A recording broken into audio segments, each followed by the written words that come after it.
దరిద్ర దేవత ఇప్పుడు నెత్తిపైన డిస్కో డ్యాన్స్ చేసినప్పుడు ఎవరికి ఏం అర్థం కాదు. వెస్టీజ్ కూడా పోయి చెప్పినప్పుడు అందరికి అర్థం కాదు. సో ఆ టైంలో నాకు ఈ అవకాశం చూపించినప్పుడు నేను అనుకున్నా సరే చూద్దాం ఒకసారి ట్రై చేద్దాం 6 months అని చెప్పి ట్రై చేసినాం.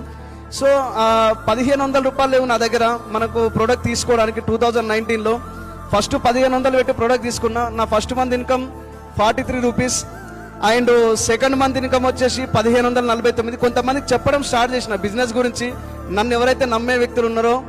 అండ్ థర్డ్ మంత్ ఇన్కమ్ వచ్చేసి 4491 అండ్ ఫోర్త్ మంత్ ఇన్కమ్ వచ్చేసి 21,796. నేను ఈ 3 నెలల వరకు నాకు నమ్మకం లేదు యాక్చువల్గా.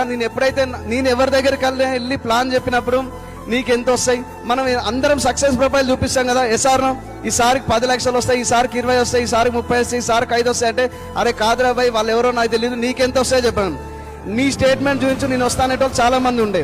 ఎప్పుడైతే 21,796 చూసిండో అప్పటి నుంచి నాకు ఫెయిత్ లెవెల్ అనేది అక్కడి నుంచి వెనక్కి తిరిగి చూసుకోలేదు. అక్కడి నుంచి 29,915, అక్కడి నుంచి 37,681 ఇట్లా పెరుగుతూ వచ్చిందండి. సుమారుగా ఈ డిసిడిలో నా హైయెస్ట్ ఇన్కమ్ 5,34,519 రూపాయలు ఈ బిజినెస్ ద్వారా. So every month 5 lakhs plus income. And ఇక్కడ మీ అందరికి ఒక చిన్న సజెషన్ ఏంటంటే